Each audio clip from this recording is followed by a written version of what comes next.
Hello, my name is Michael Carter. I have been a firefighter and paramedic for nearly 25 years.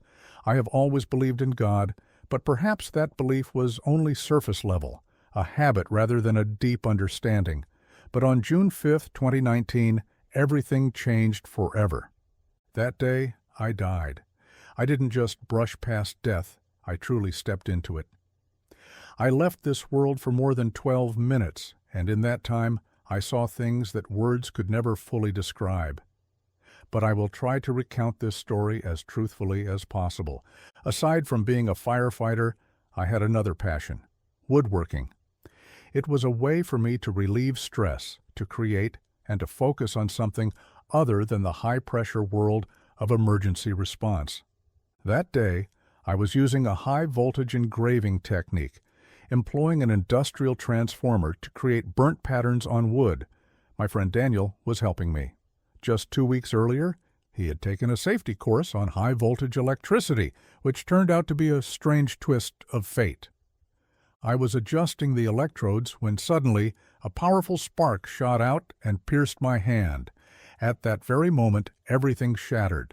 I felt excruciating pain, as if millions of molten metal shards were tearing through every cell of my body. My body no longer belonged to me.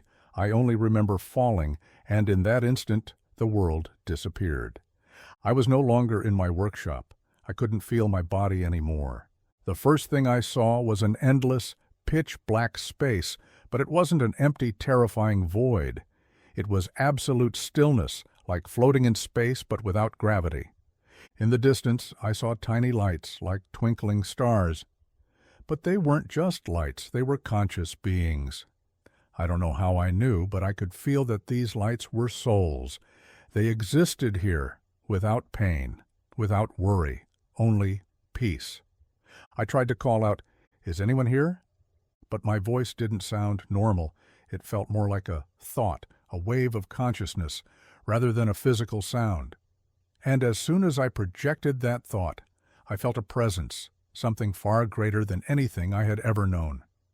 I saw a radiant beam of light appear before me. It wasn't blinding like the sun, but warm, filled with love. Then, out of that light, a figure slowly emerged. I couldn't see his face clearly, but I knew who he was. No one needed to tell me, no introductions were needed. It was Jesus Christ. He didn't speak immediately. He just stood there, radiating pure love, unlike anything I had ever felt before. And in that moment, I understood everything. I saw my entire life, every moment, from childhood to my last second on earth. I felt the pain I had caused others, whether intentionally or not. But I also saw the good I had done, the times I had helped someone without expecting anything in return. I began to cry, not out of fear, but because I felt forgiveness. "You have done well," he said, "but your time is not yet over." I didn't want to leave. I felt like I belonged there, like I was part of this light, this absolute peace. But then, as if someone forcefully pulled me backward, I was yanked away. I felt a violent jolt, then pain. I was back in my body. I heard Daniel's voice screaming, "Michael, he's awake!" I was lying on the floor, my chest burning, my entire body in pain. I saw the hospital lights, the machines beeping, and I knew I had returned. The doctors told me I had been dead for more than 12 minutes. No one could explain why my heart started beating again after being completely stopped for so long. But I knew why. After being discharged from the hospital, I was not the same person. I no longer feared death because I knew it wasn't the end.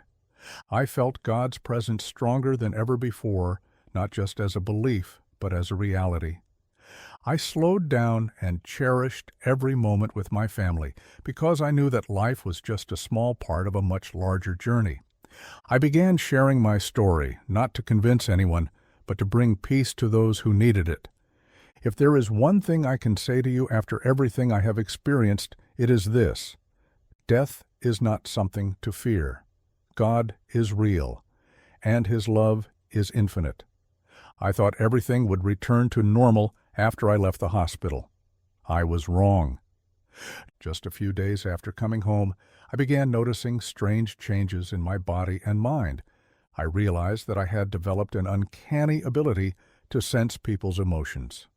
Whenever someone entered a room, no matter how much they tried to hide their feelings, I could instantly feel whether they were happy, sad, or anxious.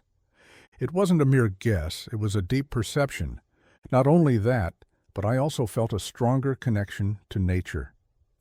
When I stood under the sunlight, it felt as though the rays were flowing into me, filling me with a vibrant energy. When I touched a tree, I could feel the life pulsing through it. One of the strangest things was that I began seeing faint glows around certain individuals.